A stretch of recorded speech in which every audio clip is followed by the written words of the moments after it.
adalah bagaimana Prof? Iya, ini dari apa yang berkembang dari permohonan yang kami baca sekarang ini, walaupun itu bukan merupakan satu salinan resmi dari permohonan yang sampai ke Mahkamah Konstitusi, kami dapat menyimak bahwa salah satu pemohon menghendaki supaya Pak Prabowo dan Pak Gibran itu didiskualifikasi dan kemudian dilakukan pemilihan ulang presiden hanya diikuti oleh dua pasangan, yaitu oleh Pak Ganjar dan Pak Mahfud dan Pak Anies, Pak Muhaimin. Sementara Pak Prabowo dan Pak Gibrannya tidak boleh ikut. Yang kedua menghendaki supaya Pak Gibrannya aja yang didiskualifikasi, tapi Pak Prabowo-nya dipersilahkan untuk mencari pasangan baru. Lalu kemudian diadakan pilpres ulang 3 pasangan calon seperti yang telah terjadi belum lama ini. Ya, mau mohon boleh-boleh aja, dan kami juga tentu akan memberikan satu jawaban, tanggapan atas permohonan ini, dan saya kira Mahkamah Konstitusi juga akan menilai argumentasi permohonan, bukti-bukti yang disampaikan, apakah akan mengabulkan atau menolak permohonan dari kedua pemohon ini. Kalau dari 02 sendiri, apakah tetap optimis begitu bahwa nanti MK tidak akan meloloskan ataupun tidak akan saat sidang?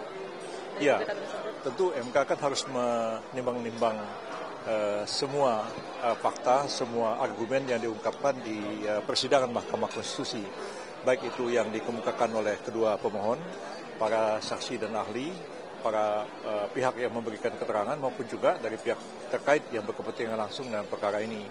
Dan sementara ini sih kami berkeyakinan bahwa apa yang dimohon itu sulit sekali untuk dikabulkan oleh Mahkamah Konstitusi, ya. Oleh karena fakta yang tidak dapat dibantah adalah bahwa selama ini kedua pasangan calon itu tidak pernah mempersoalkan keabsahan dari Pak Prabowo dan Pak Gibran itu sebagai pasangan calon, dan rakyat menjadi saksi ketika semua mereka 3 paslon itu melakukan debat capres dan debat cawapres, ya, dan tidak ada mempersoalkan bahwa ini tidak sah, ini tidak qualified, ya.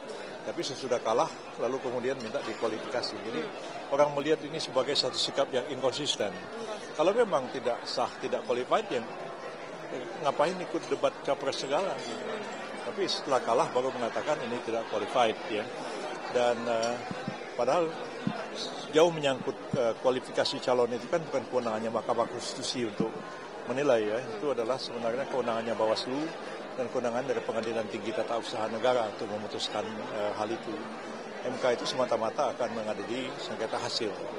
Bahwa diambil contoh-contoh beberapa dari pilkada, jadi mana pernah MK itu mendiskualifikasi calon dalam pilkada, kita memang mengatakan ya itu terjadi, tapi sesuatu yang sebenarnya sangat extraordinary, satu yang luar biasa. Seperti contohnya misalnya kasus Bovendigul, ya, yang pada waktu itu sudah diputuskan oleh Bawaslu salah satu pasangan tidak boleh maju karena masih memenuhi syarat, sebab masih belum 5 tahun, ya, bebas dari menjalani tindak pidana, tapi KPU-nya jalan terus. Bahkan ada putusan pengadilan tinggi, jalan terus KPU-nya. Nah, sampai ke MK kemudian mengambil keputusan mendiskualifikasi calon yang bersangkutan. Jadi itu sebenarnya sesuatu keadaan yang luar biasa. Dan itu tidak terjadi pada Pak Gibran sepanjang pencalonan beliau sebagai calon wakil presiden. Dan putusan MK nomor 90 yang membolehkan Pak Gibran itu maju sebagai pasangan calon presiden bersama Pak Prabowo, itu kan sudah berapa kali juga diuji di Mahkamah Konstitusi dan 2 kali ditolak oleh Mahkamah Konstitusi. Jadi pencalonnya itu tetap sah, ya. Karena itu saya mengatakan permohonan ini kalau memang ingin supaya mendiskualifikasi Pak Gibran, itu sebenarnya para pemohon itu berhadapan dengan Mahkamah Konstitusi, bukan berhadapan dengan KPU sebagai termohon maupun berhadapan dengan kami sebagai pihak terkait. Karena pencalonan Pak Gibran itu didasarkan atas putusan Mahkamah Konstitusi. Jadi kalau mau didiskualifikasi, itu sebenarnya mereka berhadapan dengan MK, itu yang saya katakan. Ada yang lain? Kalau melihat hak angket di DPR gimana, Prof? Hak angket ini, kalau mau dilakukan angket kan mestinya menyeluruh. Ya, Bukan hanya angket pilpres saja, angket pileg pun harus dilakukan juga. Ya. Seperti misalnya ada partai yang mendapat suara terbanyak, coba diangket juga. Mereka dapat suara sebanyak itu, nyolongin suara partai lain atau tidak? Ya. Mereka gunakan uang atau tidak untuk membeli suara rakyat sehingga mereka mendapat suara yang begitu besar. Tapi kalau dia juga seperti itu, mereka juga nggak mau, berkelit-kelit kan. Artinya maksudnya PDI Perjuangan begitu kalau? Semua, ya. PKS, semua Golkar, semua diangket aja. Ya kita juga mau tahu sebenarnya seperti apa sih pelaksanaan pemilu. Tapi kan kalau sudah menyangkut kepentingan diri sendiri kan maka berkelit-kelit. Seperti itu. Thank you, Prof. Makasih, Oke ya.